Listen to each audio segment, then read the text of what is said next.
Hello बच्चों, आज अपन एक नया चैप्टर स्टार्ट कर रहे हैं जिसका नाम है मानव जनन। चैप्टर नंबर 3 है, उसको स्टार्ट कर रहे हैं मानव जनन। पार्ट नंबर 3, अध्याय नंबर 3 है मानव जनन। ठीक है, मैंने चैप्टर नंबर 2 के सारे टॉपिक वाइज वीडियो डाल दिए हैं, आप वीडियो देख सकते हैं। ये चैप्टर नंबर 3 है, इसको स्टार्ट करेंगे मानव जनन। मानव जनन बहुत इंपॉर्टेंट टॉपिक है, ये आपके नॉर्मल बॉडी से रिलेटेड है। आपको क्या करना है, अपने आप को समझना है कि हमारे अंदर ऐसी ऐसी क्रियाएं होती हैं।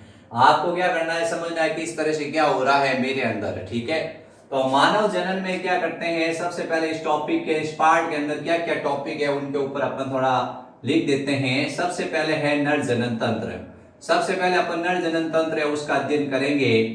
फिर उसके बाद दूसरा अध्ययन करेंगे अपन मादा जनन तंत्र का। किसका अध्ययन करेंगे? मादा जनन तंत्र का, यानी नर जनन तंत्र और मादा जनन तंत्र है उनकी स्टडी करेंगे। फिर उसके बाद अपन तीसरा टॉपिक अध्ययन करेंगे जिसका नाम होगा युग्मक जनन। क्या होगा? युग्मक जनन। युग्मक जनन के अंदर अपन शुक्र जनन और अंड जनन क्रियाएं दोनों अध्ययन करेंगे। फिर उसके बाद अपन पढ़ेंगे निषेचन। क्या पढ़ेंगे? निषेचन। निषेचन के बाद अंतरोपण। क्या पढ़ेंगे? अंतरोपण। फिर उसके बाद अपन पढ़ेंगे प्रसव और दुग्ध स्त्रावण। क्या पढ़ेंगे? प्रसव और दुग्ध स्त्रावण। मेन टॉपिक इसमें यही है। ठीक है, तो अपन इन टॉपिक को सबको टच करेंगे। इसमें आतर्व चक्र भी दे रखा है, इन टॉपिक्स को अपन क्या करेंगे?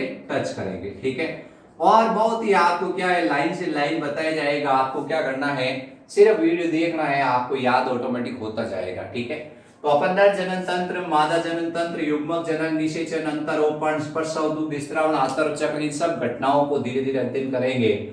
उससे पहले थोड़ा इंट्रोडक्शन दे रखा है चैप्टर के अंदर। इंट्रोडक्शन में 3 क्वेश्चन बनते हैं। ठीक है, सबसे पहला क्वेश्चन ये बनता है, जरायुज प्राणी किसे कहते हैं? उदाहरण लिखो। पहला क्वेश्चन यहां से बनता है। इंट्रोडक्शन के अंदर 3 क्वेश्चन बनते हैं, जरायुज प्राणी किसे कहते हैं।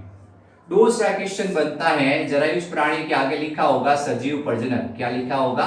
सजीव प्रजनन।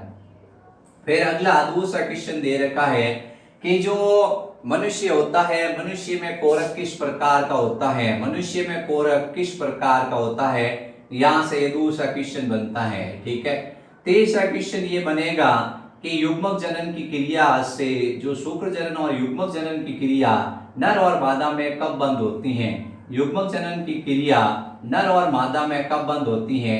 ये 3 क्वेश्चन इसमें बनते हैं। ठीक है, अपन तीनों क्वेश्चन को सबसे पहले जो टॉपिक दे रखा है उसके अंतर्गत इसको स्टडी करेंगे।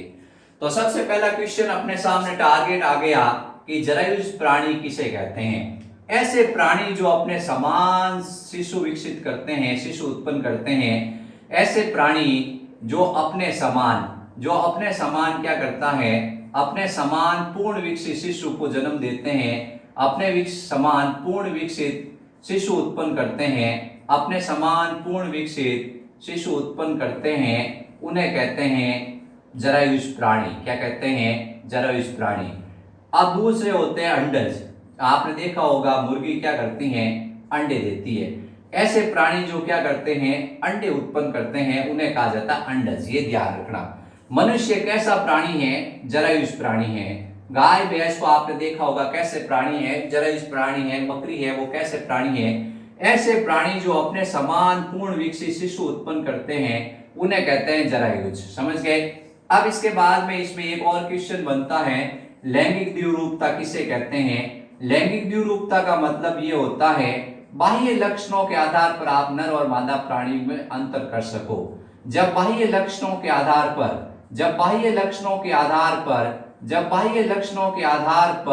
नर और मादा प्राणी में अंतर कर सकते हैं, जब बाह्य लक्षणों के आधार पर नर और मादा प्राणी हैं, उसकी पहचान की जा सकती है। जब बाह्य लक्षणों के आधार पर नर और मादा प्राणी की पहचान की जा सकती है, तो उसको क्या कहते हैं? उसको कहते हैं लैंगिक द्विरूपता। जैसे आपको एक नर है उसको पहचानना है, एक मादा है उसको पहचानना है। मनुष्य के अंदर आप आराम से पहचान सकते हो। आप जैसे ही लड़का जन्म होगा, लड़की जन्म होगी, डॉक्टर को कैसे पता चलेगा? डॉक्टर सबसे पहले क्या करेगा? इनके वर्षण कोश देखेगा, यानी वर्षण देखते ही और शीशन देखते ही बता देगा कि ये नर है। ठीक है, और मादा के अंदर क्या होगा, जननांग देख कर बता देंगे। तो बाह्य जननांगों के आधार पर पहचान सकते हैं। इसके अलावा अपन कह सकते हैं जैसे लड़की बड़ी होती है तो उसमें स्तन विकसित हो जाते हैं, उसके आधार पर पहचान लिया जाता है कि लड़का है या लड़की है। फिर आवाज से पता चल जाता है कि ये लड़का है या लड़की है। ठीक है, तो बाह्य लक्षणों के आधार पर अगर नर और मादा प्राणी की पहचान की जा सकती है, इसको कहते हैं लैंगिक द्विरूपता। ठीक है, कभी भी आपसे पूछे कि मनुष्य के अंदर नर और मादा को आप पहचान सकते हो क्या, तो आपको बताना हाँ हम इजीली पहचान सकते हैं। यानी बाह्य लक्षणों के आधार पर जब नर और मादा प्राणी विभेद किया जा सकता है उसे कहते हैं लैंगिक प्राणी, लैंगिक द्विरूपता। अब मनुष्य में कोरक किस प्रकार का होता है, इसका अपन पूरा अध्ययन करेंगे। ये मनुष्य में कोरक होता है कोरक पुट्टी प्रकार का, ये अभी इसका ध्यान रख लो कि मनुष्य में कोरक पुट्टी प्रकार का होता है। ठीक है, युग्मक जनन की क्रिया। अब सवाल आता है पुरुषों में शुक्र जनन की क्रिया कब तक होती है, पुरुषों में शुक्र जनन की क्रिया कब तक होती है। तो पुरुषों में शुक्र जनन यानी शुक्राणु कब तक बनते हैं, तो आपको बताना है जीवन भर बनते हैं। पुरुषों में शुक्राणु जीवन भर बनते हैं। एक 80 साल का लोग, 80 साल का कोई वर्द है, वो भी क्या कर सकता है, पिता बन सकता है, क्योंकि उसमें शुक्राणु बनते हैं, उसके वीर्य में शुक्राणु होते हैं। और महिलाओं में अंड जनन की क्रिया कब तक होती है, महिलाओं में अंड जनन की क्रिया 50 वर्ष तक होती है। यानी 50 साल के बाद उसमें अंडे नहीं बनते हैं और वो प्रेग्नेंट नहीं हो सकती हैं। पुरुष तो क्या होते हैं, जैसे एक 80 साल का आदमी है, उसकी शादी मान लो 30 साल की लड़की के साथ, औरत के साथ या लड़की के साथ हो जाती है, तो क्या होगा, वो शुक्राणु बनाएगा और औरत गर्भवती हो जाएगी। यानी उसमें जीवन भर ये क्रिया चलती है शुक्र जनन की। महिला में अंड जनन की क्रिया 50 वर्ष के बाद रुक जाती है। कोई 50 साल के बाद महिला है उसमें आंतरचक्र रुक जाता है, वो कभी भी गर्भवती नहीं हो सकती हैं। तो ये अपन के 4 क्वेश्चन बन गए छोटे छोटे, जो इन्होंने सबसे पहले पैराग्राफ दिया है। उस पैराग्राफ में ये 4 क्वेश्चन दिए थे इन्होंने कि भाई बच्चों को कुछ नॉलेज देते हैं। तो सबसे पहला जरायुज प्राणी क्या होता है, मनुष्य को देखोगे आप, सजीव प्रजनक प्राणी भी लिखा होता है, विविपोरस भी कहते हैं इसको, इंग्लिश में कहते हैं विविपोरस। क्या कहते हैं, विविपोरस। यानी ऐसे प्राणी जो अपने समान पूर्ण विकसित शिशु को जन्म देते हैं, उत्पन्न करते हैं, उन्हें कहते हैं सजीव प्रजनक। अब लैंगिक द्विरूपता किसे कहते हैं, जब बाह्य लक्षणों के आधार पर नर और मादा प्राणी की पहचान की जाती है उसको कहा जाता है लैंगिक द्विरूपता। मनुष्य में कोरक किस प्रकार का है, कोरक पुट्टी प्रकार का। अब यहां से सवाल कुटुक होता आपसे पूछ लिया जाता है कि एक पुरुष है उसमें शुक्र जनन की क्रिया कब तक होती है, तो उसमें शुक्र जनन की क्रिया पूरी जिंदगी होती है, यानी शुक्राणु उसमें पूरी जिंदगी बनते रहेंगे। जब वो यौवन अवस्था में प्रारंभ करेगा, जैसे 12-13 साल का होगा, तो उसमें शुक्राणु बनेंगे और फिर उसमें जिंदगी भर शुक्राणु बनते रहेंगे। महिला में अंड जनन क्रिया होती है, वो कब तक होती है, उसमें 50 साल के बाद मेंस्ट्रुएशन साइकिल स्टॉप हो जाता है और ये रुक जाती है। ठीक है बच्चों, आप लोग ये छोटे छोटे क्वेश्चन है इनको नोट कर लो और इनको याद रखना है। अब अपन पढ़ेंगे नर जनन तंत्र है, उसका अध्ययन करेंगे। अपन चैप्टर नंबर 3 है उसकी स्टडी कर रहे हैं। उसमें अपन जो टॉपिक लेंगे उसमें सबसे पहला टॉपिक है जिसका नाम है नर जनन तंत्र। आपको क्या करना है, अच्छे से याद करना है और समझना है किस तरह से क्या होता है। अपन ज्यादा एक्स्ट्रा नहीं पढ़ेंगे, सिर्फ जो लाइन से लाइन है जो अपने क्वेश्चन आते हैं उसमें उनको अध्ययन करेंगे। अपन चैप्टर 3 पढ़ रहे हैं, उसमें अपन जो टॉपिक पढ़ेंगे उसका नाम है नर जनन तंत्र। क्या है, नर जनन तंत्र। नर जनन तंत्र, male reproductive system, male reproductive system. ठीक है, ये चैप्टर नंबर 4 है, 3 है, उसका पॉइंट है नर जनन तंत्र, उसका अध्ययन कर रहे हैं, मेल रिप्रोडक्टिव सिस्टम।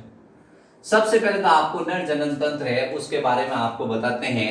नर जनन तंत्र में ये पाया कहा जाता है, ये पाया जाता है मनुष्य के श्रोणी प्रदेश में, श्रोणी प्रदेश में, यानी मनुष्य के पेल्विस क्षेत्र के अंदर ये पाया जाता है। पेल्विस मतलब जो अपन कहते हैं दोनों टांगों के बीच का जो क्षेत्र है, जो कूल्हे है अपने, जहाँ पे वसा का जमाव होता है, कूल्हे हैं, यानी पेट के नीचे वाला भाग है, वहां पाए जाते हैं, श्रोणी प्रदेश में पाया जाता है नर जनन तंत्र। ठीक है, अब नर जनन तंत्र के भाग है उनको अध्ययन करना अपने को। सबसे पहले तो नर जनन तंत्र है उसमें प्राथमिक जननांग 2 भागों में बांटा गया है। नर जनन तंत्र को 2 भागों में बांटा गया है, एक है प्राथमिक जननांग और एक है सहायक जननांग। ठीक है, एक होते हैं प्राथमिक जननांग और एक होते हैं सहायक जननांग। ठीक है, सबसे पहले तो आपको ये दो पार्ट्स याद करने हैं। प्राथमिक जननांग के अंतर्गत आता है एक ही पार्ट आता है वर्षण। क्या आता है? वर्षण। ठीक है, वर्षण वर्षण है वो मेन टेस्टिस है, ये प्राथमिक जननांग है, ये अपने ध्यान रखना है। ठीक है, अब सहायक जननांग है, उसमें सबसे पहले आता है जिसको अपन कहते हैं शुक्र अपवाहिका। सबसे पहले आएगा शुक्र अपवाहिका, या लिखा हुआ है शुक्र वाहिका। क्या लिखा हुआ है? शुक्र वाहिका। दूसरा पार्ट लिखा हुआ है अधिवर्षण। क्या लिखा हुआ? अधिवर्षण। तीसरा पार्ट है जिसका नाम है शुक्र वाहिनी। क्या है? शुक्र वाहिनी। चौथा भाग है जिसको अपन कहते हैं मूत्र जनन मार्ग। क्या कहते हैं? मूत्र जनन मार्ग, या इसका नाम होता है मूत्र मार्ग। क्या होता है? मूत्र मार्ग। फिर उसके बाद पांचवा भाग है सहायक ग्रंथियां। सहायक ग्रंथियां। फिर उसके बाद अगला भाग है जिसको अपन कहते हैं शिशन। सहायक जननेंद्रिय, शिशन, पेनिस, ये पार्ट्स होते हैं। ठीक है, तो सहायक ग्रंथियों के 3 नाम याद करने हैं। सबसे पहली ग्रंथि है प्रोस्टेट ग्रंथि। कौन सी है? प्रोस्टेट ग्रंथि। दूसरा भाग है, दूसरी ग्रंथि है जिसका नाम आपको बताना शुक्राशय। क्या है? शुक्राशय। तीसरी है जिसका नाम है काउपर ग्रंथि या बल्बो यूरिथ्रल ग्रंथि। बल्बो यूरिथ्रल ग्रंथि। ये आपको क्या करने हैं? भाग याद करने हैं। ठीक है, अब सबसे मेन सवाल यहां से पुटअप होता है प्राथमिक जननांग नर में, किसमें? नर में या पुरुष में प्राथमिक जननांग का नाम लिखो। क्वेश्चन सीधा के सीधा पुटअप होता है प्राथमिक जननांग। अब बच्चे क्या सोचते हैं कि यार क्या लिखे क्या नहीं लिखे। मैंने स्पेशल रूप से आप लोगों के क्वेश्चन बनाया, मैंने कई जगह ये क्वेश्चन देखा ऐसा छपा हुआ कि प्राथमिक जननांग कौन है, तो आपको बताना है विषण है वो प्राथमिक जननांग है। ठीक है, अपन आगे इसको एक्सप्लेन भी करेंगे पूरा वर्षण को। अब सहायक जननांग में आपको नाम याद रखना है शुक्र अपवाहिका है, अधिवर्षण है, शुक्र वाहिनी है, फिर मूत्र जनन मार्ग है, मूत्र मार्ग है, सहायक ग्रंथियां हैं, फिर ये शिश्न है। ये सब पार्ट्स हैं। अब इसमें सहायक ग्रंथियों के नाम आपको कंठस्थ याद करने हैं। प्रोस्टेट ग्रंथि, शुक्राशय, काउपर ग्रंथि या बल्बो यूरिथ्रल ग्रंथि। ये आपको नाम लिख लिख कर याद करने हैं। आपको नाम याद नहीं होंगे तो आप कुछ नहीं कर पाओगे, तो आपको क्या करने हैं? ये नाम याद करने हैं। शुक्र अपवाहिका, अधिवर्षण, शुक्र वाहिनी, मूत्र जनन मार्ग, सहायक ग्रंथियां और शिश्न। अब अपन इसका एक डायग्राम बनाएंगे। डायग्राम में सारे भाग में आपको एक्सप्लेन करता जाऊंगा। ठीक है, तो सबसे पहले तो आप बताओगे नर जनन मार्ग, जो नर जनन तंत्र है वो कहां पाया जाता है? श्रोणी प्रदेश यानी पेल्विस क्षेत्र में पाया जाता है। प्राथमिक जनन का नाम बताओ, तो प्राथमिक जनन का नाम आपको ये इस तरह से बताना है। अब अपन ये दो डायग्राम देखेंगे, एक तो सेक्शन कटिंग देखेंगे और एक इसका आरेख के निरूपण देखेंगे। सबसे पहले अपन देखते हैं ये वर्षण कोश है। क्या है? ये वर्षण कोश है। इस तरह से वर्षण कोश में क्या स्थित है? वर्षण स्थित है। ये वर्षण कोश है। एक त्वचा का बना हुआ, ढीली ढाली त्वचा का बना हुआ एक चित्र है। ये टांगों के बीच लटका हुआ होता है वर्षण कोश। ठीक है, जिसके अंदर ये वृषण स्थित है। ये वृषण मुख्य जननांग है। अब इससे क्या निकलता है? इससे अधिवर्षण निकलता है। इससे ये अधिवर्षण निकलेगा। अधिवर्षण अपन अलग पेन से बनाता है कि आपको समझ में आ जाए। इस वर्षण से क्या निकलेगा? अधिवर्षण निकलेगा। तो ये क्या है? ये आपको बताना है। ये है वर्षण कोश। क्या है? वृषण कोश। थैले के समान होते हैं, वृषण इसके अंदर पाए जाते हैं। क्यों पाए जाते हैं? क्योंकि ये थोड़ा ठंडा होता है, हवा लगती रहती है टांगों के बीच में, ये पाया जाता है। इसमें हवा लगती रहती है, ये थोड़ा ठंडा रहता है। इसके अंदर ये वर्षण कोश स्थित, वर्षण कोश के अंदर ये वर्षण स्थित है। एक जोड़ी होते हैं, मैंने एक ही बनाया है। एक जोड़ी वर्षण होते हैं, 2 होते हैं। ठीक है, अब ये वर्षण है, इससे निकलती है अपने इस तरह से ये अधिवर्षण। अधिवर्षण इस तरह से निकलता है। अधिवर्षण आगे क्या होता है? शुक्र वाहिनी में खुल जाता है। आगे ये शुक्रवाहिनी है, क्या है, ये शुक्रवाहिनी है, ये इस तरह से शुक्रवाहिनी है, ये शुक्रवाहिनी है, ये मूत्राशय के पृष्ठभाग में जा रही है, कहाँ जा रही है, मूत्राशय के पृष्ठभाग में जा रही है। तो ये क्या है, ये शुक्रवाहिनी है, क्या है, शुक्रवाहिनी, वास डिफरेंस, ये शुक्रवाहिनी है। अब ये शुक्रवाहिनी है और यहां पे ये क्या होती है, ये शुक्राशय है, ग्रंथि है, शुक्राशय।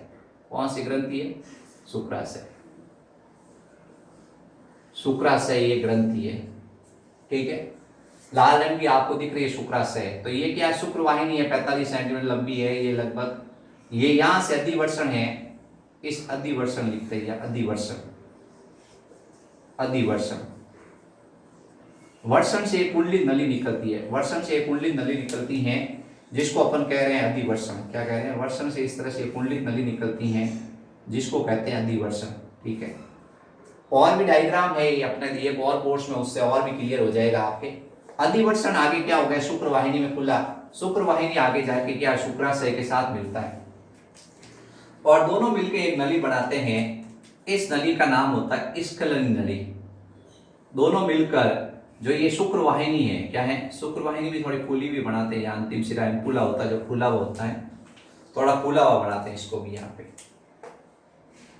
ये थोड़ा यूं फूल जाता है, अस्थायी रूप से यहाँ शुक्राणुओं का संग्रह होगा। ये क्या है, ये शुक्रवाहिनी है और ये शुक्राशय है, दोनों आपस में मिलते हैं और एक नली बनाते हैं। इस नली का नाम होता है स्खलनी नली, स्खलनीय नली, इसका नाम है स्खलनी नली, ठीक है। फिर उसके बाद ये स्खलनी नली हो गई, फिर अपन कहेंगे अब यहां पे अपन क्या बनाते हैं, यहां पे ये मूत्राशय बनाते हैं, क्या बनाते हैं, इस तरह से ये मूत्राशय है जहां मूत्र इकट्ठा रहता है, ये मूत्राशय है। मूत्राशय के अंदर क्या होता है, ऐसे मूत्र इकट्ठा रहता है, यूरिनरी ब्लैडर है, इसके अंदर किडनी से मूत्र वाहिनी आती है, मूत्र वाहिनी आती है जो मूत्र लेकर आ रही है, ठीक है। ये क्या है, मूत्राशय है, क्या है, मूत्राशय। मूत्राशय क्या करता है, मूत्र को इकट्ठा रखता है, ये मूत्र वाहिनी है जो वर्ग से मूत्र बनता है उसको लेके आती है मूत्र वाहिनी। अब इसके बाद अपन कह रहे हैं ये मूत्राशय है। अब ये मूत्राशय होता है, इससे क्या होती है, मूत्र मार्ग बनेगा, स्कल नली के साथ इससे एक नली मिलेगी, स्कल नली और ये मूत्र वाहिनी आपस में मिलेगी और इस तरह से ये क्या बनाएगी, मूत्र मार्ग बनाएगी, इस तरह से ये मूत्र मार्ग बनेगा, ये मूत्र मार्ग बन जाएगा, 17 से 20 सेंटीमीटर लंबा मूत्र मार्ग बन जाएगा, ठीक है। ये मूत्र मार्ग है, उसका निर्माण हो गया। मूत्र मार्ग होगा वो शिश्न के अंतिम सिरे पर खुलेगा, ये मूत्र मार्ग शिश्न के अंतिम सिरे पर आकर खुलेगा जिसे अपन कहेंगे मूत्र जनन छिद्र, क्या कहेंगे, मूत्र जनन छिद्र के नाम से जानेंगे, ठीक है। तो ये इस तरह से क्या है, ये है शिश्न के अंतिम सिरे पर खुल गया।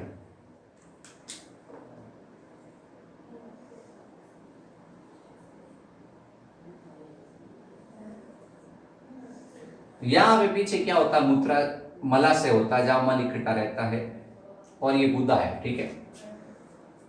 इस भाग का नाम आपको याद रखना है, ये स्खलनी नली है और ये मूत्र वाहिनी है, ये दोनों आपस में मिलकर एक नली बनाती है। मूत्राशय से मूत्र वाहिनी निकलती है, मूत्र जनन मार्ग, क्या निकलता है, मूत्र जनन मार्ग इसको कहा जाता है। इससे मूत्र भी निकलता है और वीर्य भी निकलता है, यानी यहां से मूत्र भी निकलेगा और मैथुन के बाद यहां से वीर्य भी निकलेगा।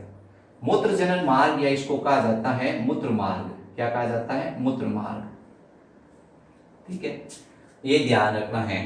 अब इसके बाद ये मूत्र जनन मार्ग हो गया, ये हो गया शिश्न, क्या हो गया, शिश्न हो गया, जो वीर्य सेचन का काम करेगा, महिला में वीर्य को पहुंचाएगा मैथुन के समय। इसके अंतिम सिरे पर एक छिद्र है जिसका नाम है मूत्र जनन छिद्र, क्या है, मूत्र जनन छिद्र। इसका अगला भाग टोपी जैसा होता है जिसको कहते हैं शिश्न मुंड, क्या कहते हैं, शिश्न मुंड, ठीक है। इसका अगला भाग टोपी जैसा जिसका नाम होता है शिश्न मुंड। इसके ऊपर एक ढीली डाली ऐसे चमड़ी होती है, त्वचा होती है ढीली डाली, ठीक है, जिसको अपन कहते हैं शिश्नमुंड आच्छद, क्या कहते हैं, शिश्नमुंड आच्छद के नाम से जानते हैं, शिश्नमुंड आच्छद के नाम से इसको जानते हैं। ये अपने क्या करना है, डायग्राम याद रखना है, ठीक है। तो इसके ऊपर ढीली लाली चमड़ी, इसका नाम शिश्नमुंड आच्छद है, और इसका अगला भाग टोपी के समान है जिसका नाम शिश्नमुंड है। ये क्या है, ये ऐसे मूत्र जनन मार्ग आ रहा है, यहां से वीर्य आएगा, यहां से ऐसे वीर्य बनेगा वो आएगा, और यहां से मूत्र भी आएगा। तो जब ये बाथरूम मूत्र कर देगा तो इससे निकल जाएगा, और जब सेक्स मैथुन करेगा तो इससे क्या होगा, इससे आपको बताना है वीर्य भी बाहर निकल जाएगा। तो ये हो गया नर जनन तंत्र, क्या हो गया, नर जनन तंत्र का चित्र, ठीक है, आरेख के निरूपण। अपने ये ध्यान रखना किस तरह से क्या चित्र बनाना है। 4 नंबर का क्वेश्चन आता है, उसमें डायग्राम भी पूछते हैं, अलग अलग भाग आपसे पूछे जाते हैं।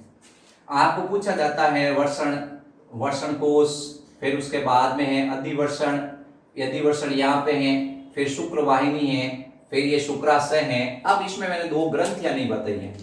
एक ग्रंथि यहाँ पे होती है ऐसे, यहाँ पे इसका नाम होता है, अपन थोड़ा अलग पेन इस्तेमाल करते हैं यहाँ पे ये ग्रंथि होती है, इसका नाम होता है प्रोस्टेट ग्रंथि। यहाँ पे ये ग्रंथि, इसका नाम है प्रोस्टेट ग्रंथि, प्रोटेस्टेट ग्रंथि। और यहाँ पे आगे एक और ग्रंथि होती है जिसका नाम होता है बल्बो यूरिथ्रल ग्रंथि या काउपर ग्रंथि। तो यहाँ पे ये ग्रंथि बताइए, इसका नाम होता है प्रोस्टेट ग्रंथि। और यहाँ इसके जस्ट आगे एक और ग्रंथि होती है जिसका नाम होता है बल्बो यूरिथ्रल ग्रंथि। ये क्या करती है, मैथुन के समय एक चिकना तरल पदार्थ निकालेगी, जिससे क्या होगा, घर्षण या रगड़ कम होगी, ठीक है। ये क्या करता है, मैथुन के समय तरल पदार्थ निकालेगा। तो ये आपको डायग्राम बनाना। अब अपन एक डायग्राम और बनाते हैं, उससे आपका थोड़ा और क्लियर होता जाएगा, ठीक है। एक डायग्राम अपन और चर्चा करते हैं।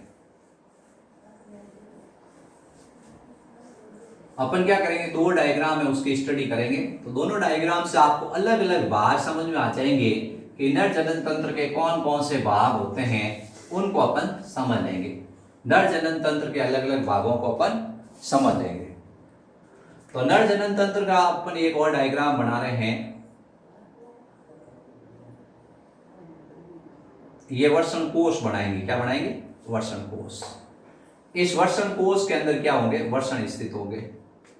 ये वर्षण कोश है, इसके अंदर ये वर्षण स्थित होते हैं, ये अपने ध्यान रखना है। अपन सबसे पहले ये देख रहे हैं डायग्राम, इसमें ये क्या है, वर्षण कोश है, क्या है, थैले जैसी संरचना होती है, वर्षण कोश, जिसमें वर्षण स्थित होते हैं, ठीक है। ये वर्षण कोश में वर्षण स्थित है। इस वर्षण कोश को थोड़ा बड़ा बनाते हैं ताकि इसमें क्या अनुदैर्ध्य काट है वो वर्षण का दिखेगा। ये वर्षण कोश है, क्या है, होते दोनों बराबरी हैं, वर्षण कोश है। इसका तापमान थोड़ा कम होता है, ये ठंडा रहता है, इसलिए वर्षण यहाँ स्थित है ताकि शुक्र जनन क्रिया हो, शुक्राणु बने। अब इसके अंदर होते हैं वर्षण, क्या होते हैं, इस तरह से ये वर्षण होते हैं। वर्षण यहाँ पट होते हैं, ऐसे पट, इस तरह से। यहां पर ये शुक्र वाहिनियां होती है सॉरी, ये शुक्रजन नलिकाएं होती हैं, ये शुक्रजन नलिकाएं हैं। ये वर्षण जालक में खुलती है ऐसे, ये वर्षण जालक है। इससे ये 15 से 20 शुक्राप वाहिकाएं निकलती है, ये शुक्राप वाहिकाएं निकलती है। यहां होता है अधिवर्षण, क्या होता है, यहां ये शुक्राप वाहिका अधिवर्षण में खुलती है। किसमें खुलती है, अधिवर्षण में। इस तरह से अधिवर्षण होता है, ये अधिवर्षण है, ठीक है।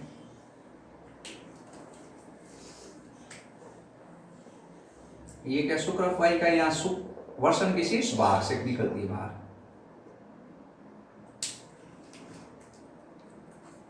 ये शीर्ष भाग से बाहर निकली कैसे,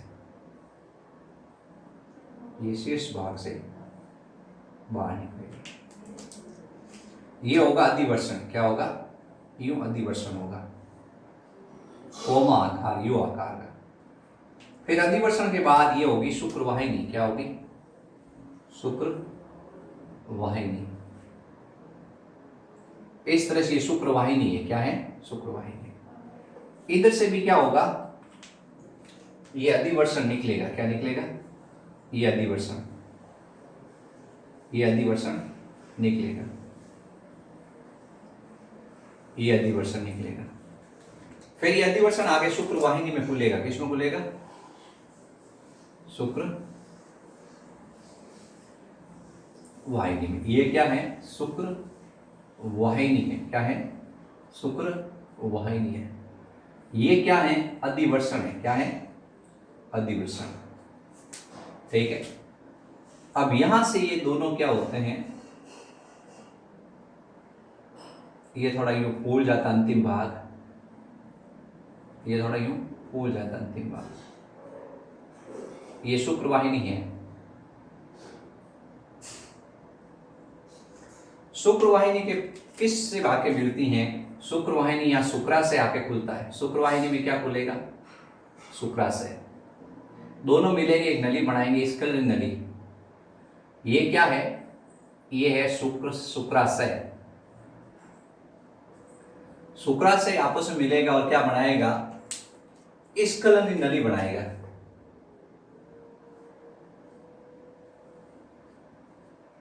स्खलन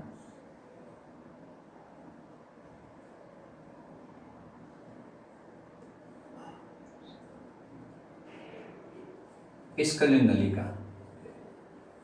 ठीक है, स्खलन नलिका बनाएगा, नलिका। अब यहां पे क्या होगा? इसके पृष्ठभाग में यहां होगा मूत्राशय, बड़ा सा एक मूत्राशय होगा। ये मूत्राशय होगा। मूत्राशय के अंदर ये क्या होगी? मूत्र, ये स्खलन नली मिलेगी मूत्राशय से, और इस तरह से ये क्या होगा? मूत्र जनन मार्ग बनेगा। क्या बनेगा? मूत्र जनन मार्ग। ये मूत्र जनन मार्ग बनेगा, जो मूत्राशय के अगले जो क्या होगा? शिश्न के अंतिम सिरे पर खुल जाएगा। कहां खुल जाएगा? शिश्न के अंतिम सिरे पर खुल जाएगा। शिश्न के अंतिम सिरे पर जाकर खुल जाएगा। ये इस तरह से शिश्न के अंतिम सिरे पर जाकर खुल जाएगा। ठीक है, ये होगा शिश्न मुंड। क्या होगा? शिश्न मुंड।